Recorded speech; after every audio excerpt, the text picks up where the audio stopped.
ऐसा बहुत कम देखने में आता है कि विपक्षी सेना किसी सैनिक की बहादुरी की दाद दे और उसकी सेना को लिखकर कहे कि इस सैनिक की वीरता का सम्मान किया जाना चाहिए।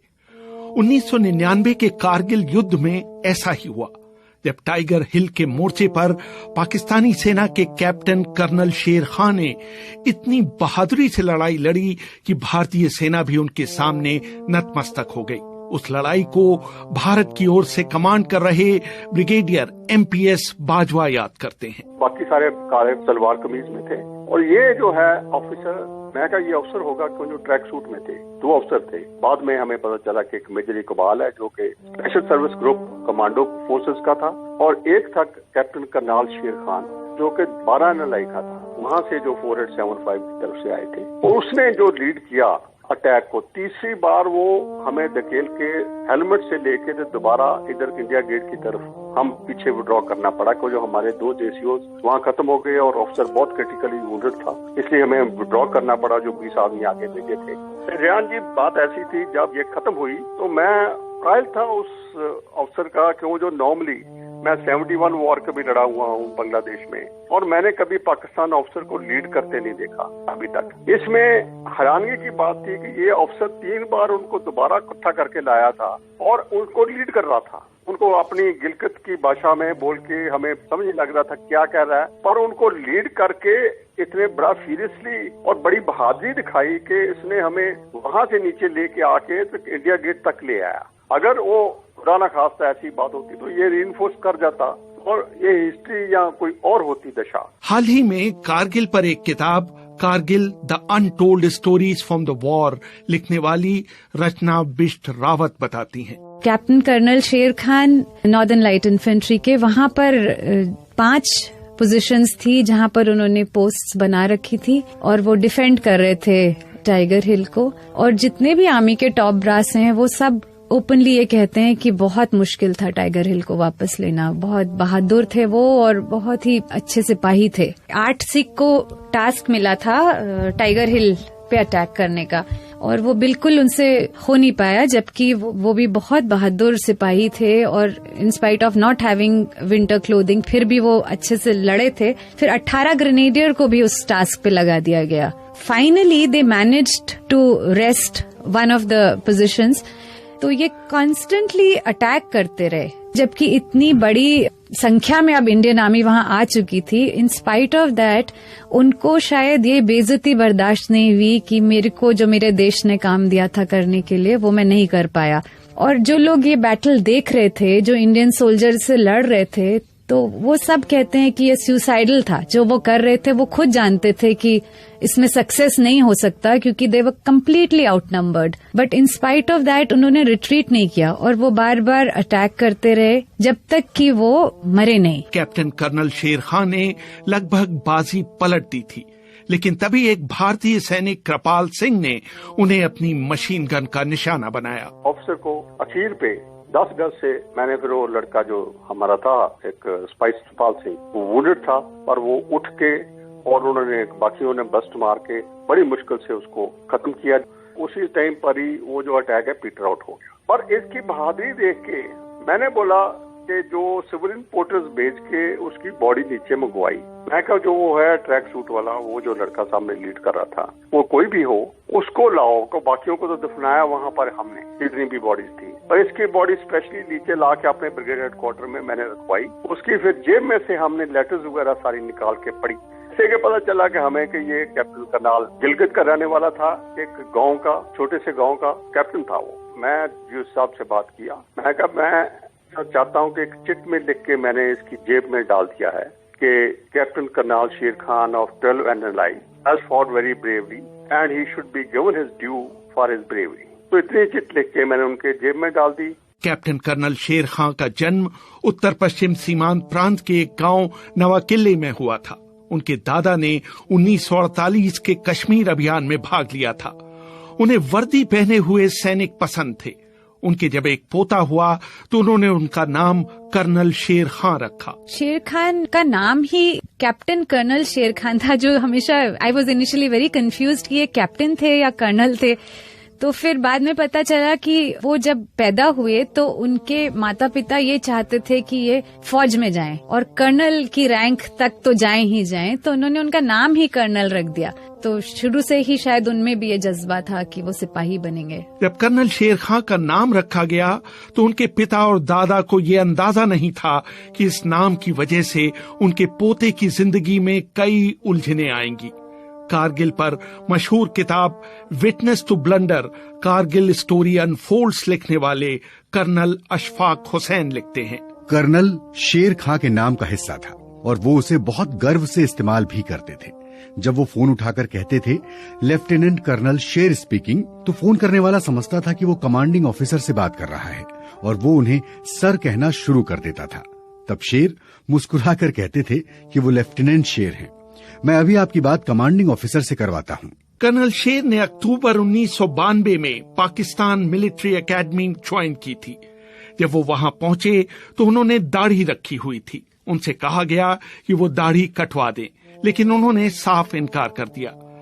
उनके आखिरी सत्र में उनसे फिर कहा गया कि आपका प्रदर्शन अच्छा रहा है, अगर आप दाढ़ी कटवा दें तो आपको अच्छी जगह पोस्टिंग मिल सकती है, लेकिन उन्होंने फिर इनकार कर दिया। उनसे 1 साल जूनियर रहे कैप्टन अलीउल हसनैन बताते हैं, पाकिस्तान मिलिट्री अकादमी में सीनियर रैगिंग के दौरान जूनियर्स के लिए गालियों का इस्तेमाल करते थे, लेकिन मैंने शेर खां के मुंह से कभी कोई गाली नहीं सुनी। उनकी अंग्रेजी बहुत अच्छी थी और वो दूसरे अफसरों के साथ स्क्रैबल खेला करते थे और अक्सर जीतते भी थे। जवानों के साथ भी वो बहुत आसानी से घुल मिल जाते थे और उनके साथ लूडो खेलते थे। कैप्टन कर्नल शेर खां में शुरू से ही देशभक्ति का जज्बा था। इसका जिक्र करते हुए उनके छोटे भाई ने एक बार कहा था, हमारे भाई हमेशा ये कहा करते थे, मैं 2 शेर पुश्तों की और सुनाता हूँ ताकि हमारे भाई पठान जो है वो भी समझ लें। मुठे खावरे द वतन बपिवर नकम कपसर द मके टोल वतन खतनशी और खपल खावरा ब पखपल विनो पालम का हाजत कुर्बानी जमाद तनशी। तर्जुमा कुछ इस तरह है, अगर सारी दुनिया जन्नत बन जाए तो मैं अपने वतन की मुट्ठी भर मट्टी इसके बदले में नहीं दूंगा। अगर इसे मेरे खून की जरूरत पड़ जाए, इसकी अबियारी मैं अपने खून से करूंगा और अपने जान का नजराना देकर इसकी हिफाजत करूंगा। जनवरी 1998 में वो डोमेल सेक्टर में तैनात थे। जाड़े में जब भारतीय सैनिक पीछे चले गए, उनकी यूनिट चाहती थी कि उस ठिकाने पर कब्जा कर लिया जाए। अभी वो इस बारे में अपने आला अफसरों से इजाजत लेने के बारे में सोच ही रहे थे कि कैप्टन कर्नल शेर खां ने सूचना भिजवाई कि वो चोटी पर पहुंच चुके हैं। कर्नल अशफाक हुसैन अपनी किताब witness to blunder, Kargil story unfolds में लिखते हैं, कमांडिंग ऑफिसर दुविधा में था कि क्या करें। उसने अपने आला अधिकारियों तक बात पहुंचाई और उस भारतीय चौकी पर कब्जा जारी रखने की इजाजत मांगी, लेकिन अनुमति नहीं दी गई और कैप्टन शेर से वापस आने के लिए कहा गया।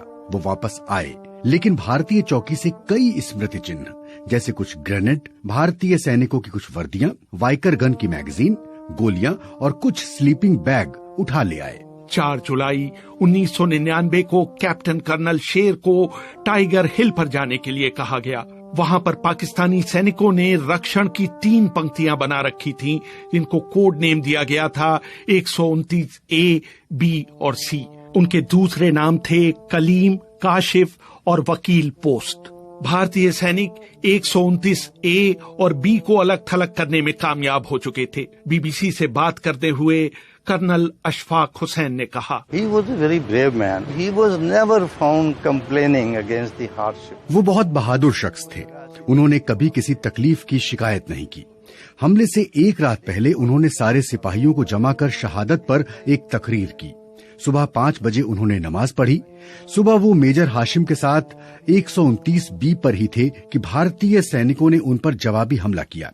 खतरनाक हालात से बचने के लिए मेजर हाशिम ने अपने ही तोपखाने से अपने ऊपर गोले बरसाने की मांग की। जब विपक्षी सैनिक बहुत पास आ जाते हैं तो अक्सर उनसे बचने के लिए इस रणनीति के तहत इस तरह की मांग करते हैं। हमारी तोपों के गोले उनके चारों तरफ गिर रहे थे। पाकिस्तानी और भारतीय जवानों की हाथों से लड़ाई हो रही थी। तभी एक भारतीय जवान का एक पूरा बर्स्ट शेर खां को लगा और वो नीचे गिर गए। शेर खां को उनके साथियों के साथ शहादत मिली। बाकी पाकिस्तानी सैनिकों को तो भारतीय सैनिकों ने वहीं दफना दिया, लेकिन उनके पार्थिव शरीर को भारतीय सेना पहले श्रीनगर और फिर दिल्ली ले गई। भारतीय सेना ने दिल्ली में पाकिस्तानी उच्चायोग से संपर्क कर उन्हें कैप्टन कर्नल शेर खां का पार्थिव शरीर देने की पेशकश की, लेकिन उन्होंने उसे लेने से इनकार कर दिया। पाकिस्तान ने बोला कि हमारे आदमी को लड़ाई नहीं है, तो आप कैसे बोल रहे हो कि ये बॉडी है किसी की और कैप्टन कर्नल शेर खां की बॉडी है या किसकी है। हमने उनको लेटर्स दिखाए, उनके लेटर्स साथ थे कि ये है ऑफिसर लड़ा है, बड़ी भारी से लड़ा है और आप इसकी बॉडी वापस ले लो। फिर बाद में जब बॉडी वापस गई, उसको मंजूर था, उसको रिकॉग्निशन मिलनी नहीं थी। अगर मैं ना बॉडी भेजता उसकी वापस नीचे ना मंगवाता तो आज उसका नाम भी कहीं ना होता। तब उसको निशान हैदर दिया गया, सबसे बड़ा अवार्ड। उसके फादर ने, उन्होंने हमें लेटर लिखी इंडियन आर्मी को कि मैं आपका बहुत बहुत मशकूर हूँ कि आपने ऐसा किया। हमारा गांव जो है पूरे का पूरा गांव में बिजली पहुंच गई है, पूरे गांव में रोड आ गई है, उनकी गांव की नौहारें बदल गई है। ये आपका ही एक देन है कि मेरे बेटे को आपने अवार्ड दिलवाया। बाद में उनके बड़े भाई अनवर शेर ने एक वक्तव्य भी जारी किया। अल्लाह का शुक्र है कि हमारा दुश्मन भी कोई बुज़दिल दुश्मन नहीं है। अगर लोग कहे कि इंडिया बुज़दिल है, मैंने कहूंगा नहीं, क्योंकि उसने ऐलानिया कह दिया कि कर्नल शेर हीरो है। 18 जुलाई 1999 को पाकिस्तान कैप्टन कर्नल शेर खां का पार्थिव शरीर लेने के लिए तैयार हुआ। उसे पहले कराची, फिर इस्लामाबाद और फिर पाकिस्तानी वायुसेना के विमान से उनके पुश्तैनी गांव ले जाया गया, जहां हजारों लोगों ने आंसू भरी आंखों से उन्हें अंतिम विदाई दी। कई साल बाद उनके भाई अनवर शेर ने एक समारोह में बोलते हुए कहा था, असल में मैं तकरीबन 1974 से बाहर हूँ।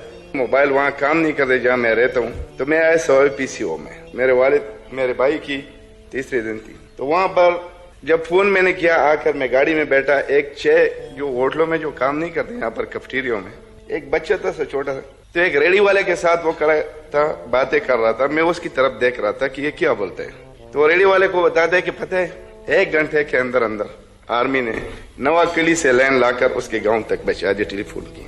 तो मैंने उस बच्चे से पूछा कि इधर आओ बेटा, क्या बात है, क्या हुआ है? तो उसने कहा तुम्हें पता नहीं है? मैंने बोला नहीं। बोलते हमारे शेर मामू शहीद हुए। मैंने बोले शेर कौन था? कहते हैं कि ये तो हमारे सवाबी का शेर था। तो मैंने सोचा आप क्यों इतने खुश हैं? कहते हैं इतनी मर्दानगी से वो शहीद हुआ है कि हमें फख्र है। आज भी आप जाकर वही हमारे इलाके में हमारे तकरीबन अफीसर साहब सारे आए थे उसके जनाजे पे, एक एक बच्चे के मुंह से यही आवाज आती है, यही बोलते हैं कि मैंने कैप्टन शेर बनने का है। तो हमें इससे ज्यादा खुशी और कोई नहीं। हक के शहीदों वफा की तस्वीरों, तुम्हें वतन की हमारे सलाम कहती है। रेहान फजल, BBC, दिल्ली।